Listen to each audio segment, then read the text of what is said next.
estamos de vuelta aquí en la cocina de Ají con un tema que la semana pasada propusimos y vamos a abrir nuestras líneas telefónicas para que usted pregunte o comente. Está con nosotros ya nuestra pediatra, la doctora María Elisa de Juanes, y vamos a conversar sobre las vacunas. Hay muchas personas que dicen que los niños necesitan vacunarse. Los pediatras nos corretean a las mamás, nos regañan, nos gritan, nos prenden y muchos otros especialistas dicen, ¿sabes qué? No le pongas una vacuna a tu hijo. Doctora, buenos días. ¿En qué quedamos con este tema? Me encanta que te miró. Me encanta que me miró por abajo de la lente. ¿Qué pasó? Ella dice, yo no te cotorreo. Buenos días, gracias. Bueno, nada, las vacunas, ese es un tema que es el día a día de los pediatras, obviamente.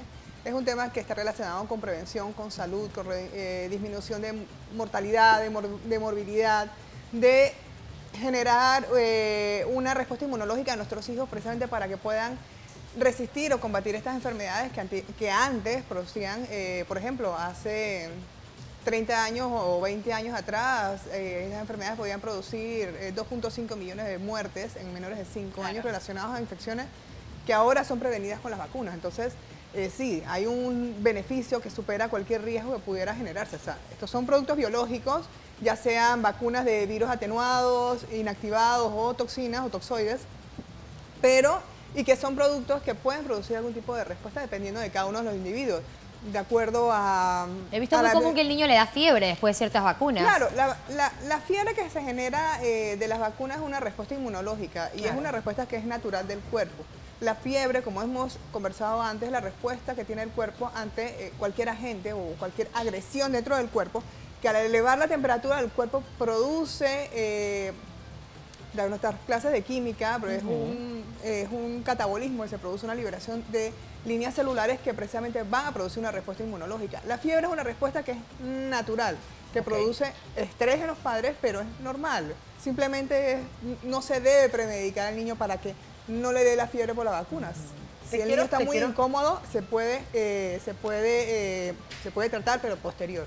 Te quiero, antes de seguir hablando y de hacerte más preguntas acerca de los mitos y de desvelarlos un poco, quiero que expliques para las personas que están en casa qué es una vacuna, porque la gente piensa es un medicamento, es una cosa ¿qué es realmente una vacuna para que la gente en casa entienda y por qué hay tanta controversia entre ponérselas o no?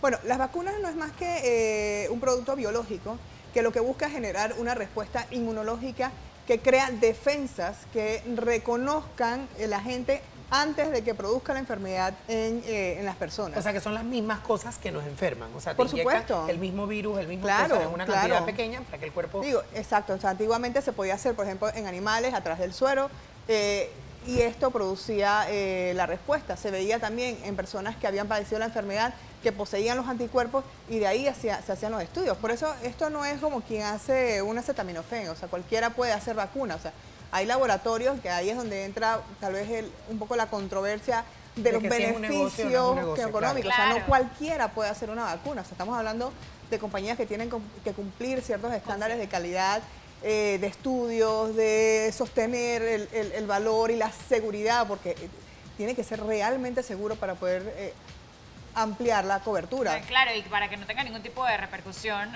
o ni nada secundario, ¿no? ¿Cómo llegamos al punto de debatir si son recomendables o no? ¿Tienes conocimiento de qué pasa? Vamos a ver, la cobertura de las vacunas a través de la historia, la mayor prevalencia, por ejemplo, desde 1974 es donde cada vez hubo mayor organización en el tema de vacunas para poder cubrir, porque esto es una de las metas de la Organización Mundial de la Salud, precisamente poder llegar a la mayor parte de la población para poder reducir estas enfermedades. Entonces, 1974 en adelante, ya vemos una mayor organización y una disminución de manera, o sea, de estar acá arriba, nos vamos para el suelo en cuanto a la aparición de enfermedades. Por ejemplo, enfermedades que han sido completamente erradicadas, pero que se sigue con vigilancia, viruela, que produce estas lesiones horrorosas y disfiguración de las personas. En algunas áreas, algunas partes del mundo, polio ya no existe. Lo que es sarampión tampoco, pero son enfermedades que empiezan a tener un auge o un resurge en cuanto a, porque son altamente contagiosas. Entonces, si tenemos una población que disminuye ese 83-85% y tenemos 60 y pico por ciento de la población que está siendo vacunada, el riesgo es enorme de contagio. Otras enfermedades también, paperas, también ha ido en disminución, y hemófilos influenza relacionado pues con meningitis y discapacidad del 99% de los niños pacientes. que pueden quedar hasta sordos y todo, ¿no? De todo. Ok, te quiero preguntar en esta misma línea, hay mucha gente que dice que, Vizcay, precisamente es que ya no hay rubiola, o ya no hay sarampión, o ya no hay rubiola. ¿Por qué bueno, o enfermedades Sí, que hay, pero que han mucho sido menos. Mucho menos, pero dije, ay, pero si esas enfermedades ya están erradicadas, ¿para qué me voy a Pero vacunar? es que no están erradicadas, todavía hay. Bueno, y... De bueno, pero hecho, mucha gente viruela, dice eso. que ya ha sido erradicada, ya viruela ya no se aplica. Tal vez recordemos a nuestros padres o los que tienen un poco más de años, la vacuna de viruela, que era como un montón de puntitos uno al lado del otro.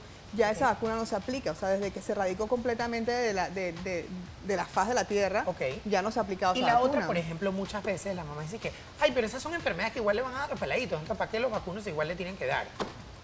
Dije, la influenza, por ejemplo, que, ay, pero que se resfríe y que cuando se le pasa el resfriado ya igual lo está inmunizado. Sí, hasta que te da. No, sí, esa es uno de los argumentos que utilizan, pero las secuelas de estas enfermedades, el tener un niño enfermo en casa, o sea, es muy fácil decirlo, es que a todo el mundo le da, pero cuando la puerca tuerce el rabo, que el chiquillo está con fiebre en casa, que está muy enfermo, todo el mundo se va desesperando, pero ¿por qué será? ¿Y qué será? Y entonces tú dices... Ay, lo debías no te pusiste la vacunado, vacuna. No. Y después cuando le da varicela. Mira, ¿hay algún estudio, ustedes me dirán, si han tenido la oportunidad de leer, que compruebe, que diga, ok, vamos a sacar esta parte de estos, vamos a estudiar a estos niños que han sido vacunados, cómo reaccionan, y estos niños que no han sido vacunados, cómo reaccionan, para sopesar un poquito las dudas? No es ético. ¿No? No es ético. En realidad no es ético hacer una comparación de un estudio en niños que no son vacunados, en niños que sí son vacunados. Probablemente, retrospectivamente, se pudiera evaluar, la verdad es que tendría que buscarlo, eso te lo tendría pendiente a ver si existe valores, pero no es ético deliberadamente hacer un estudio prospectivo para evaluar qué niño va a estar bien y qué niño no va a estar bien. Pero sí vemos, por ejemplo, en los brotes que existen de distintas enfermedades, que el comportamiento de esto es si hay un 10% de la población que ha sido vacunada que también sufre, por ejemplo, sarampión, pero tenemos un 90% de estos niños que no han sido vacunados que son los que tienen sarampión. Entonces, ahí ya la evidencia es clara. Mira, uno de los problemas que tenemos siempre en casa, y lo digo yo ahora, le quiero hacer la pregunta a Mael, así introduciéndolo al tema como papá. Tú sabes que en las escuelas, por ejemplo, siempre te piden la bendita tarjeta de vacunación. Tú sabes que es un dolor de cabeza inyectar al niño. Incluso en las clínicas privadas, a veces la inyección no está. Y te pregunto a ti, ¿tú pasaste por ese proceso? Totalmente. Como papá, ¿cómo te fue y qué fue lo difícil que encontraste? Tuvimos varios periodos de vacunación. Creo que hace como 9 años el gobierno tiró una vacuna especial, que había que registrar a los niños recién nacidos, hacerle un control. Pero tú ibas y eran horas con un bebé en la mano y el buscando plan que se le pegara otra cosa. Tú sabes que yo fui a la dirección y me dije, ¿sabes qué? Listo, ustedes hacen las cosas así, yo no puedo estar con un bebé recién nacido 4 horas esperando a que una enfermera lo chequee, tome una notita. Necesitamos en la era cibernética, hagan eso por internet. Y después cuando llegas donde la doctora María Elisa de Juárez te regañan porque no había la vacuna. Yo le hago un llamadito a atención. ¿Qué hacemos entonces, por ejemplo, con estos casos? ¿Qué realmente es primordial y qué no es tan primordial con el tema de las vacunas? Bueno, antes de los 5 años el niño, la verdad es que la mayoría de los niños, cerca del 90% de los niños, 90-95%, han recibido sus inmunizaciones completas, por lo menos la DTaP ha recibido las 3 dosis, han recibido las 3 dosis de neumococo, reciben las 2 dosis de rotavirus, varicela y 3 dosis de MMR, hepatitis B, que también es una vacuna que se relaciona con reducción de cáncer a la vida adulta. O sea, la importancia de hepatitis B es cáncer, o sea, es la principal causa de cáncer, de cáncer hepático. Es infección o prima infección por hepatitis B. Al empezar a vacunar de manera sistemática a todos los recién nacidos, la prevalencia de cáncer hepático se disminuyó tremendamente. O sea, hay un escándalo en redes sociales, tuve la oportunidad de verlo el otro día. En India, por ejemplo, vacunaban a las señoras o a las mujeres no sé si lo leíste, con cierta, que era supuestamente indicado para una enfermedad y al final lo que estaba haciendo era como un control de la natalidad porque las mujeres esas después no podían caer en cinta. ¿Escuchaste de eso? No. Te voy a mandar el video para que lo veas. Yo tengo una pregunta muy A ver, importante. espérate, y antes que yo creo que yo voy a hablar precisamente sobre esto. Sí. Uno, ay. vacuna es MMR, Wakefield, 1998, The Lancet retira el artículo de Wakefield cuando comprueba que hubo alteración de las estadísticas para generar un resultado deseado, y eso ha sido como una cadena, una reacción en cadena donde precisamente es uno de los pilares de que hablan de la relación con autismo. O sea, no existe ninguna relación de autismo con Esa es la siguiente MR. pregunta Empezando que estos niños van a empezar a dar algún tipo de signo o banderas rojas de alerta en su neurodesarrollo antes de que de les colocarle inyecten. De el colocarle MR. O algún sea, tipo eso no hay ningún tipo de relación, pero el impacto que produjo un estudio adulterado o alterado Fue ha negativo. sido tan catastrófico que estamos pagando las consecuencias. Dos, De eso. BPH virus, que es otra, y de hecho una oyente del programa me escribió hace poco al correo electrónico precisamente sobre BPH, que si recomendaba o no la aplicación de esta ¿Qué es la vacuna de BPH? las Virus del virus del papilomavirus. papilomavirus. El papilomavirus relacionado con cáncer cervicuterino y cáncer también anorrectal en hombres o en áreas de áreas genitales y también en boca. Ok. Ok, esta vacuna se recomienda en niños y niñas, porque no es solamente las niñas que van a ser portadoras del virus papiloma humano, sino también los varones van a ser quienes contagien también a las mujeres. En los niños se recomiendan 2 dosis con una diferencia de 6 meses, y en adultos, porque ya hay estudios que apoyan la aplicación en adultos para disminución de ciertos cánceres, por este tipo de displasias. Y ahí sí se recomiendan las 3 dosis, o sea que no solamente, que fue lo que se le aclaró pues a este oyente por correo, que sí, o sea, que sí, por supuesto se recomienda. Hay toda una campaña general alrededor sobre que habla sobre la peligrosidad de esta vacuna, o sea, no hay más nada que información adulterada. Y con respecto, por eso que te decía, con respecto a tu video, hay muchísima manipulación. Las redes sociales, si bien son una herramienta valiosa para poder comunicar y llegar a mayor cantidad de personas, también producen muchísimo daño.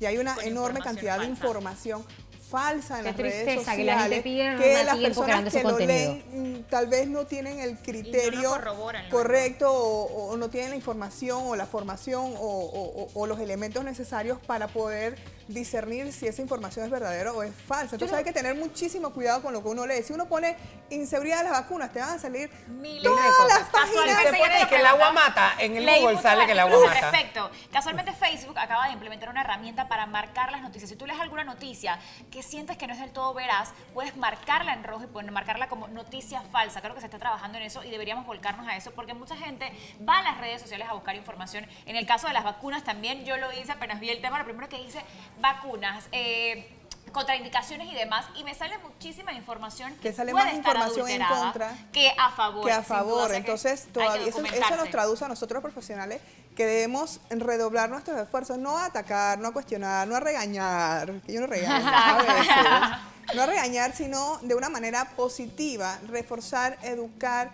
y establecer relaciones de confianza con los usuarios, que al final, o sea, no es una imposición, pero sí son recomendaciones de salud. O sea, tal vez estas personas tienen mayor capacidad de generar, 1, dudas, 2, reclutar personas, porque esto es como una corriente, o sea, y la gente se monta en esa ola. Claro, doctora, Claro, incluso sí, he visto casos de mamás, documentarse. papás que le mienten a las escuelas y le mienten, y he visto mamás que dicen, préstame tu tarjeta de vacuna porque no he vacunado a Margarita y quiero meterla en esta escuela y tiene que tener la tarjeta de vacuna completa. Y yo le digo, no hagas eso, porque quién quita, y a tu hija le metieron 3 y le repiten una de las vacunas y puede Claro, hacerle un y daño se la al niño. repiten y ni te Definitivamente. Y enteras. siempre No, claro. mantenga la comunicación con su pediatra, que es primordial para saber en qué momento le corresponden sus vacunas, y manténgalas al día también para cuidar la salud de sus Así es, pequeños. doctora, Bueno, muchísimas gracias por bueno, estar aquí hoy y- con nosotros. 1 minuto nada más Un para... minuto y nos manda el productor. Yo sé, pero esta A semana ver, es la semana dale, de dale, lactancia dale, dale. materna, es la semana de lactancia materna. Este sábado hay una actividad de Hotel Ramada donde vamos a estar una pediatra biker, yo, La doctora Geraldine Norte, de Letras de una Pediatra Mamá, y Lactancia SOS de 10 a 12. Pueden escribir a lactanciasos@gmail si quieren algún cupo. La actividad, pues vamos a estar nosotros como profesionales participando. Y bueno, todos son bienvenidos y ojalá lo disfruten. Y a promover la lactancia. Así es, ya lo saben, a las 10 de la mañana en el Hotel Ramada, que queda enfrente del Don Bosco, ¿no? Sí, no, y además de eso, tú sabes que yo siempre meto mi comercial sobre lactancia. Está bien, seguro que sí. Lactancia Importantísima la lactancia materna.